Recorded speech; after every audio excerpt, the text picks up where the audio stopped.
네, 오늘 본 말씀을 가지고 너희는 이렇게 기도하라 라는 제목으로 함께 말씀을 나누겠습니다. 우리가 바쁜 일상을 살아가다 보면 하나님과 교제하는 시간이 줄어들 때가 있죠. 교제하는 시간이 줄어든다라는 것은 다시 말하면은 말씀과 기도 시간이 줄어든다는 뜻도 됩니다. 이 말씀과 기도는 하나님과 소통하는 매개입니다. 그래서 말씀을 통해 우리가 하나님의 음성을 듣고 또 하나님을 알아가고 또 기도를 통해서 우리가 하나님께 더 가까이 가게 되는 것이죠. 우리의 일상은 그냥 평범하게 살아내는 인생이 아니라 하나님과 동행하는 삶이 되어야 합니다. 그래서 그런 차원에서 말씀과 기도는 우리 그리스도인들에게 매우 중요한 생명줄과 같은 것입니다. 자, 여러분, 우리 영성 생활에서 참 쉬운 것 같으면서도 어렵고 또 중요하지만 쉽게 소홀해지는 것이 있죠. 각자 성도들마다 좀 다를 수는 있지만 그것이 기도입니다. 그래서 왜냐하면 기도는 생각보다 꽤 에너지가 들어가는 일이거든요. 종교개혁가 마틴 루터는 기도는 일이다라고 말했습니다. 그러니까 기도를 진지한 영적 노동으로 여긴 겁니다. 맞지요? 기도는 노동이 맞습니다. 일부러 시간을 내야 하고 있는 힘을 짜내야 할 수 있기 때문입니다. 우리에게 깊은 감동을 주는 영성가인 오스왈드 챔버스는 주님은 나의 최고봉이라는 책에서 기도에 관해 이렇게 말하고 있습니다. 기도는 더 큰 일을 위해 우리를 준비시키는 게 아니라 기도 자체가 더 큰 일이다. 맞습니다. 기도 자체가 큰 일입니다. 그 큰 일을 도전하는데 약간의 에너지, 약간의 감정, 약간의 시간으로는 사실 부족하지요. 그래서 로이드 존스는 그리스도인의 삶에서 기도보다 어려운 일은 없다라고 이야기하기도 합니다. 여러분, 기도는요, 어려운 거예요. 그 어려운 걸 해내는 게 우리의 믿음이고요. 기도를 쉽게 생각하기보다 이것이 우리에게 어려운 도전이고 그것을 해내야 되는 운명이라는 것을 받아들이면서 성숙한 모습으로 한 걸음 한 걸음 나아가게 되는 것입니다. 처음 신앙생활 하는 사람에게 기도는 무엇인가를 요청하는 행위에서 시작하지요.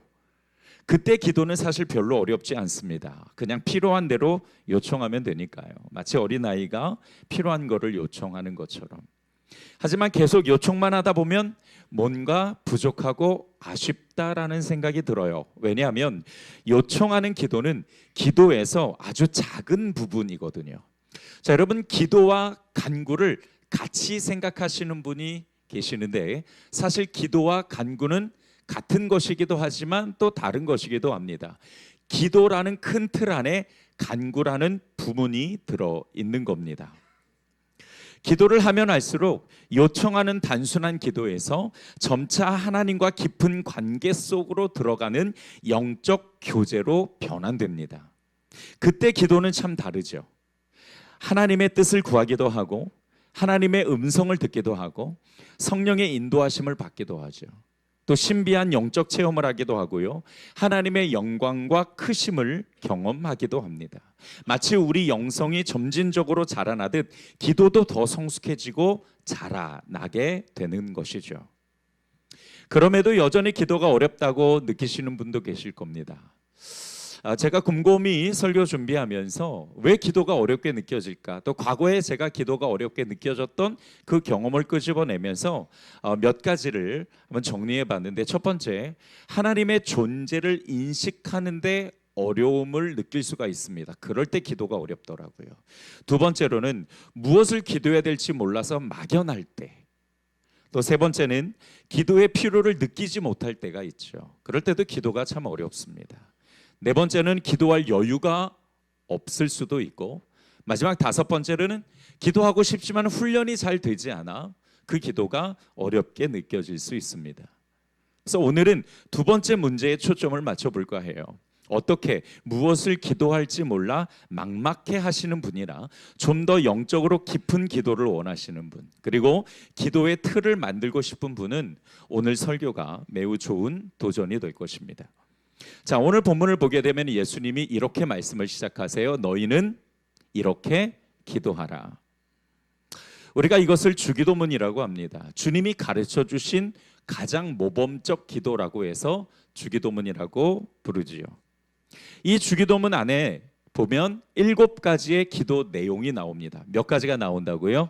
자, 여러분 꼭 기억해 주세요. 오늘 7가지가 우리의 기도의 틀을 만드는 기둥이 될 것입니다. 이 틀로 기도하면 기도의 기본 자세를 갖출 수가 있고 우리가 더 깊은 기도로 들어갈 수 있습니다. 오랫동안 기도해 오신 분도요, 이 방법으로 기도하시면 기도의 능력을 새롭게 경험하실 수 있을 거예요. 제가 그랬거든요.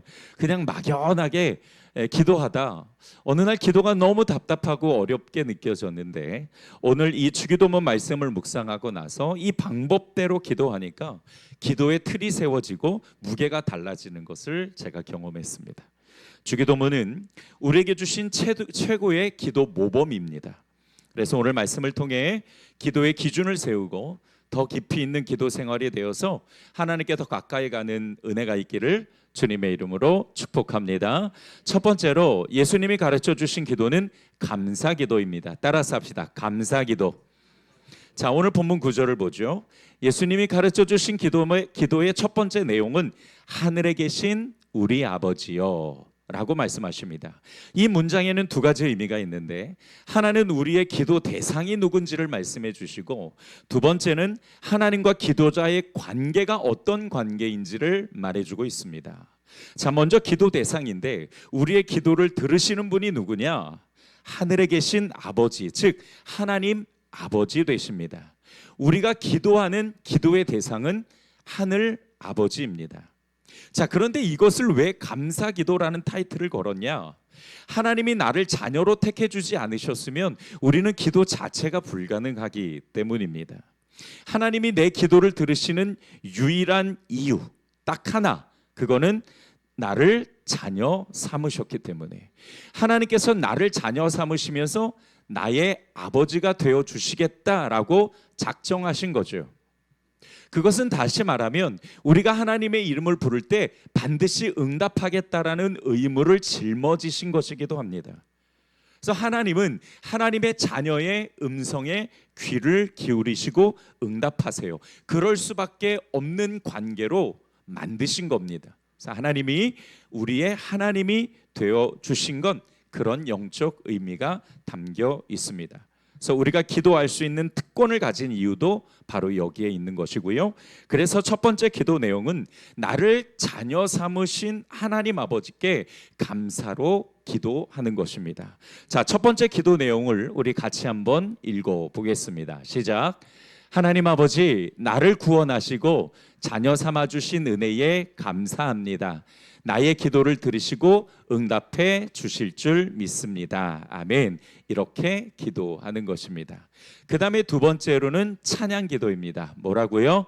찬양기도. 첫 번째는 감사기도, 두 번째는 찬양기도. 이거 계속 제가 여쭐 테니까 잘 기억하고 계십시오. 자, 오늘 본문 구절을 보죠. 이름이 거룩히 여김을 받으시오며 라고 말씀하시죠. 이 문장은 하나님의 이름을 높이 올려드리며 찬양하는 것입니다. 원래 이 찬양이라는 뜻이 높이 올리다, 인정하다 또는 예배하다, 칭찬하다라는 뜻을 갖고 있습니다. 찬양 기도는요 굉장히 중요한 기도입니다. 왜냐하면 하나님을 하나님의 위치에 놓고 사람을 사람의 위치에 놓게 만드는 것입니다. 하나님을 인정하고 하나님 앞에 겸손하게 무릎 꿇는 것이 바로 이 찬양이에요. 여러분, 기도는 하나님을 의지하고 하나님께 도움을 받고자 하는 사람들이 드리는 간절한 요청이죠. 그러니까 요청하는 사람이 요청을 받는 분에게 겸손하게 엎드리는 것이 바른 자세입니다. 그래서 두 번째 찬양 기도 내용을 우리 같이 한번 읽어보겠습니다. 시작. 하나님은 세상을 창조하신 위대한 창조주이십니다. 하나님은 전지전능하시며 지금도 세상을 주관하시는 주인이십니다. 하나님은 세상을 사랑하시며 지금도 구원하시기 위해 신실하게 일하시는 분이십니다. 하나님은 나를 사랑하시고 긍휼과 은혜를 베풀어 주시는 분입니다. 아멘. 이렇게 하나님의 위대하심을 찬양하고 높이 올려드리면서 하나님을 인정하는 것, 그것이 바로 찬양 기도입니다. 자, 여러분께 다시 한번 설명을 드리지만 기도는 간구와 같지 않습니다.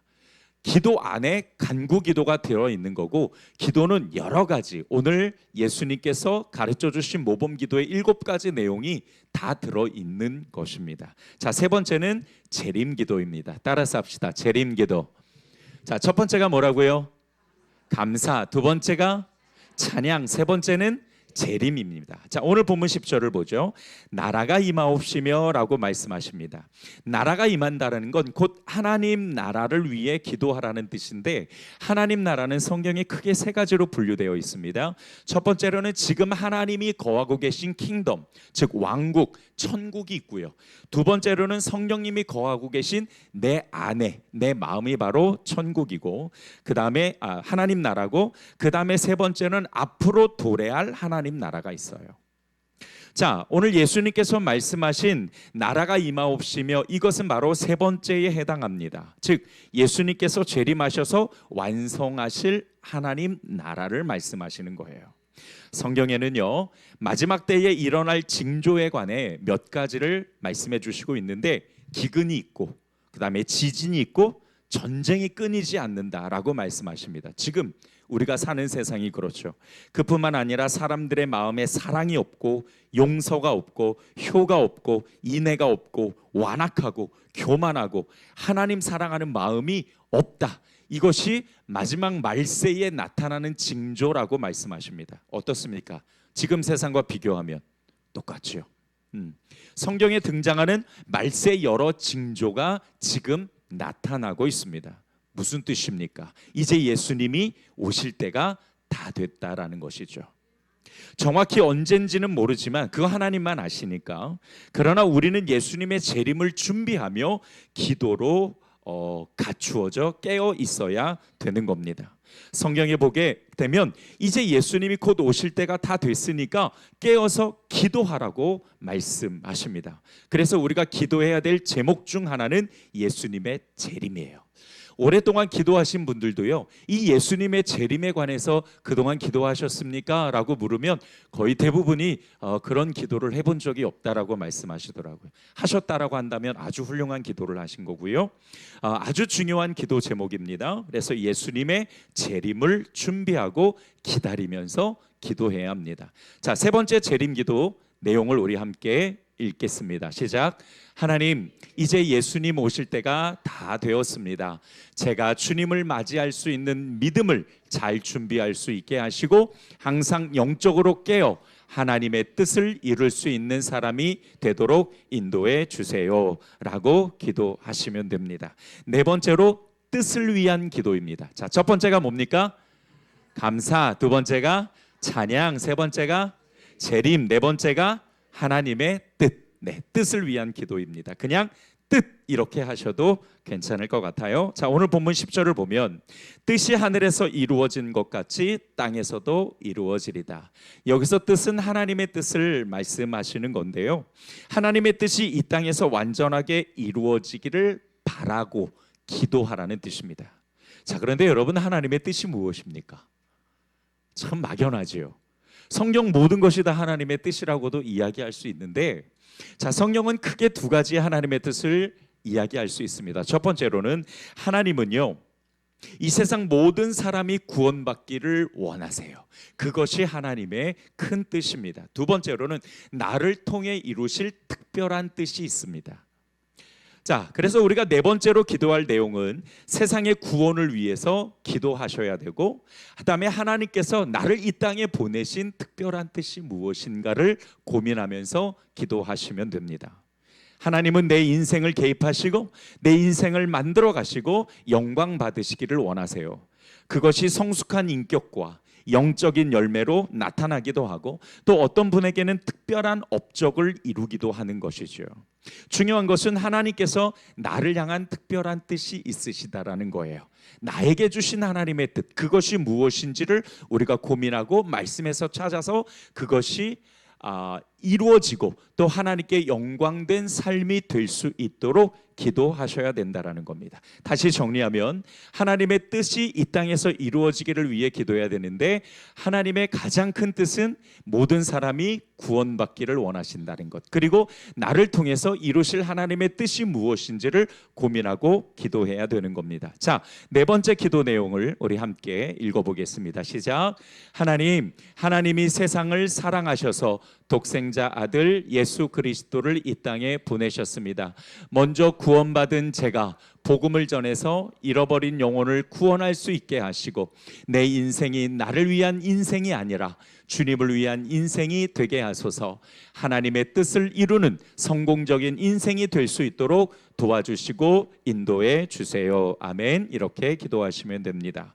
다섯 번째로 간구기도입니다. 무슨 기도요? 간구기도. 자, 다시 한번 점검합니다. 첫 번째 감사, 두 번째 찬양, 세 번째 재림, 네 번째 뜻, 다섯 번째 간구기도입니다. 자, 오늘 본문 11절을 보면 오늘 우리에게 일용할 양식을 주시옵고 라고 기도합니다. 일용할 양식이라는 것은 우리가 살아가면서 필요한 것을 간구하라는 뜻입니다. 살아가는 데 필요한 기본적인 의식주부터 시작해 우리가 개인적으로 원하는 것이 있죠. 그것을 구하는 기도를 하라고 말씀하십니다. 필요한 게 무엇이든 간에 그게 죄를 짓는 것이 아니라면 얼마든지 구할 수 있다는 거죠. 그런데 여기서 우리는 한 가지 주의할 것이 있습니다. 뭐냐면 일용할, 즉 다시 말하면 꼭 필요한 만큼만 구하라는 거예요. 11절을 보면 일용할 양식을 구하라고 말씀하시니까 여기서 일용할 양식이란 꼭 하루에 필요한 양을 말하는 거잖아요. 다시 말해서 필요한 것을 구하되 욕심부리지 말고 구하라는 겁니다. 그래서 야고보서 4장 3절을 보면 그런데 구해도 얻지 못하는 것은 여러분이 정욕에 쓰려고 잘못된 동기로 구하기 때문입니다. 그래서 육신의 것을 구할 때에 동기가 굉장히 중요해요. 이것을 구하는 이유가 뭐냐, 또 이것을 통해서 무엇을 이루고자 하는지를 생각해야 된다는 것이죠. 여기서 정욕이라는 것은 무슨 뜻이냐면 우리의 육신의 쾌락을 위한 이란 뜻입니다.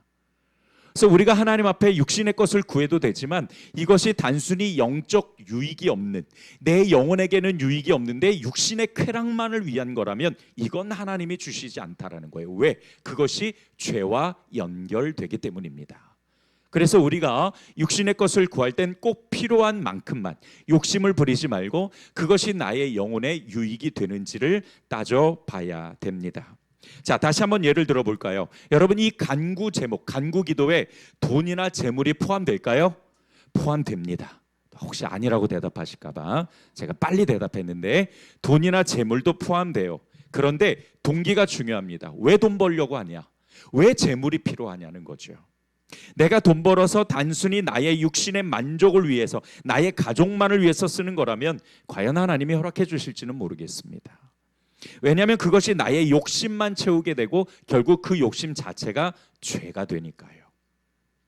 그러나 돈을 벌어서 교회를 위해 또 하나님의 영광을 위해 선한 사업을 위해 선교를 위해서 쓰겠다라고 한다면 물론 그것이 또 동시에 나를 위한 것이기도 되겠죠. 그거는 분명한 동기가 되니까 하나님이 얼마든지 주실 수 있습니다. 그래서 이 육적인 것을 구할 때는 동기가 정말 중요해요. 나의 육신의 즐거움이 아니라 하나님을 위한 동기라면 왜 하나님이 주시지 않겠냐는 거예요. 그러나 또 한 가지, 특히 이 재물과 또 이 돈에 관계된 것은요, 우리가 이것을 하나님께 받았을 때에 내가 이거를 잘 관리할 수 있는 능력도 가져야 돼요. 그걸 관리할 수 있는 능력이 없으면 결국 그 일만 악의 뿌리가 되는 돈 때문에 내 영혼이 패망하기 때문입니다. 그래서 내가 특히 뭐 돈이나 재물에 관한 기도를 할 때에는 우리가 그 능력을 같이 키워나갈 수 있어야 하고 동기가 무엇이냐, 우리가 이것을 분명하게 해야 합니다. 자, 다섯 번째 기도는 간구 기도인데요, 그 내용을 우리 같이 읽어보겠습니다. 시작. 하나님, 내가 살아가는데 필요한 것들이 있습니다. 이것을 꼭 주셔서 제가 힘들지 않도록, 또한 죄짓지 않도록, 그리고 하나님께 드릴 것은 잘 드리면서 살아갈 수 있도록 복 내려 주세요. 아멘. 이렇게 기도하시면 됩니다. 여섯 번째로는 용서 기도입니다. 자, 첫 번째 뭡니까? 감사. 두 번째 찬양. 세 번째 재림. 네 번째 뜻. 다섯 번째 간구. 여섯 번째 용서입니다. 자, 오늘 본문 12절을 보면 우리가 우리에게 죄 지은 자를 사하여 준 것 같이 우리 죄를 사하여 주시옵고. 죄를 용서해 달라는 기도입니다. 이건 정말 중요하죠. 왜냐하면 죄가 하나님과의 관계를 끊어버리고 하나님을 잊어버리게 만들기 때문입니다. 그래서 이 기도는 우리가 절대로 빼먹으면 안 되는데, 혹 기도하시는 분 중에는 이 기도가 맨 앞으로 오시는 분도 있더라고요. 자, 그러기보다는 왜 예수님께서 이 기도를 뒤에다 넣으셨는지도 생각해 보면 참 좋습니다. 다만 한 가지, 우리가 하나님께 죄를 용서해 달라고 기도하기 전에 전제 조건이 있습니다. 뭐냐면 먼저 나한테 잘못한 사람을 용서해 주었는지 돌아봐야 돼요. 만약에 내가 누군가를 용서하지 못해 여전히 마음에 원망과 분노가 있다면, 오늘 말씀대로라면 나 또한 예수님께, 하나님께 용서를 받을 수 없습니다. 왜 그러냐? 자, 여러분 생각해 보세요. 내가 하나님께 받은 죄의 용서의 크기가 얼마나 될까요? 그 무게가 얼마나 될까요? 우리는 평생 짓고 평생 지을 죄의 무게를 용서받은 사람입니다. 사실 그 죄는 내가 죽어야만 하는 무게죠. 그 죄값은 내가 죽음으로 갚아야 되는 무게입니다. 그 무게를 예수님께서 용서해 주셨어요. 그런데 나에게 잘못한 그 사람의 작은 것을 용서하지 못하면 예수님께서도 용서해 주시지 않는다라는 거죠. 그 큰 용서를 받았음에도 불구하고 다른 사람에게 용서를 하지 못한다라고 한다면 그거는 용서받을 자격이 없다라는 뜻입니다. 자, 그래서 여섯 번째 기도 내용 우리 같이 한번 읽어보겠습니다. 시작. 하나님, 내가 많은 죄를 지었습니다. 나의 죄를 용서해 주세요. 죄 때문에 하나님과의 관계가 멀어지거나 파괴되지 않도록 은혜 베풀어 주세요. 또한 내 마음에 용서하지 못한 사람이 있다면 용서할 수 있도록 도와주시고 긍휼의 마음을 주셔서 용서할 수 있게 도와주세요. 아멘. 그렇게 기도하시면 됩니다. 마지막 일곱 번째로 영성 기도입니다. 혹은 영적 기도, 혹은 영혼 기도, 뭐 이렇게 다 똑같은 뜻으로 여러분이 이해하시면 됩니다. 자, 다시 한번 점검해 보죠. 첫 번째 뭡니까? 감사. 두 번째 찬양. 세 번째 재림. 네 번째 뜻. 다섯 번째 간구. 여섯 번째 용서. 일곱 번째 영성입니다. 자, 13절을 함께 볼게요. 우리를 시험에 들게 하지 마시옵고 다만 악에서 구하시옵소서. 자, 이것이 바로 영혼 혹은 영적인 것 혹은 영성을 위한 기도인데요. 여기서 시험은 하나님의 연단이나 테스트를 이야기하는 것이 아니라 오직 사단의 유혹 시험만 해당하는 겁니다. 그러니까 우리가 마귀의 유혹에 빠져서 죄짓지 않도록, 우리가 마귀의 유혹에 빠져서 믿음이 흔들리지 않도록, 마귀의 유혹에 빠져서 하나님과의 관계가 멀어지지 않도록 우리의 영혼을 위해서, 깨어 있음을 위해서, 우리의 영성을 위해서 기도해야 한다는 겁니다. 여러분, 우리는 여전히 죄를 짓는 사람들이죠. 하나님의 자녀고 새롭게 거듭났지만 여전히 불완전한 존재이기도 합니다. 다시 말하면 언제든 마귀의 유혹에 빠질 수 있는 가능성을 배제할 수 없다는 거예요. 그래서 우리가 이 영적인 것을 위해서, 우리의 신앙과 우리의 믿음 또 우리의 영성을 위해서 깨어서 기도하며 하나님께 도움을 요청해야 됩니다. 미리 깨어서 우리가 견고하게 세워지고 또 나를 유혹하는 사단의 그 영적인 공격을 대적할 수 있는 준비가 되지 않으면 우리 또한 무너지거나 넘어갈 수밖에 없죠. 여러분 꼭 기억하셔서 깨어서 사단과 대적할 수 있는 힘을 가질 수 있기를 주님의 이름으로 축복합니다. 자, 마지막 7번째 기도 내용 우리 같이 한번 읽겠습니다. 시작. 하나님, 오늘도 나의 인생을 주관해 주십시오. 마귀의 유혹에 빠져 죄짓지 않도록 도와주시고 오직 하나님의 말씀대로 살며 하나님의 뜻을 이룰 수 있도록 인도하시고 도와주세요. 아멘. 자, 이렇게 이 7가지 제목을 가지고 기도하면 예수님이 가르쳐 주신 기도 모범을 지켜갈 수 있을 것입니다. 자, 첫 번째로는 뭡니까? 감사. 두 번째 찬양. 세 번째 재림. 네 번째 뜻. 다섯 번째 간구. 여섯 번째 용서. 일곱 번째 영성. 여러분 정말 머리 좋으세요. 기억력이요 너무 뛰어나십니다. 참 적으셨다고요? 그 적는 것도 정성이에요. 잘하셨어요. 네. 자, 이 7가지가 기도입니다. 그러니까 우리가 단지 구하는 요청만 기도라고 부르지 않고 찬양도 기도고 하나님의 뜻을 구하는 것도 기도고 재림을 위한 것도 기도고 간구할 것도 기도고 또한 용서할 것도 기도고 영성을 위한 것도 기도가 되는 거예요. 그러니까 간구는 이 7가지 기도 안에 딱 한 파트만 있는 겁니다. 그래서 여러분 기도는 이렇게 많은 요소가 있고 이 7가지를 여러분께서 제목으로 기도하신다면 예수님이 가르쳐 주신 가장 모범적 기도, 가장 능력 있는 기도를 실천하실 수 있습니다. 자, 더불어서 한 가지 덧붙인다면 앞서 말씀드렸듯이 사실 우리는 하나님께 기도하는 거거든요. 내가 기도하는 거예요. 그런데 오늘 예수님께서 주신 기도문을 보면 인칭이 1인칭이 아니라 3인칭으로 나옵니다. 자꾸 우리라고 말씀을 하세요. 이건 왜 그러냐면 기도는 나만을 위한 것이 아니라 다른 사람을 위한 것이기도 한다는 뜻입니다. 그래서 우리가 기도할 때는 나뿐만 아니라 내 주위에 있는 가족이나 친척, 친구 또는 교회 교우들을 위해서도 함께 중보로 기도해야 된다라는 것을 말씀해 주시고 있죠. 그리고 마지막으로 우리는 예수님의 이름으로 기도합니다. 왜냐하면 예수님께서 내 이름으로 기도하면 무엇이든지 들어주겠다라고 말씀하셨기 때문에 우리의 기도의 마지막은 예수님의 이름으로 마지막을 마무리하는 겁니다. 자, 말씀을 정리하죠.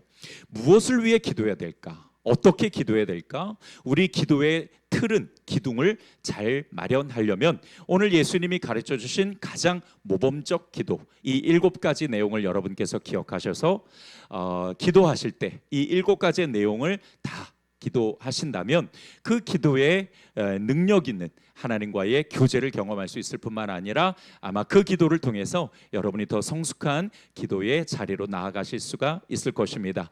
오늘 말씀을 통해서 여러분의 기도가 더욱더 하나님 앞에 가까이 가는 성숙한 기도가 되기를 주님의 이름으로 축복합니다.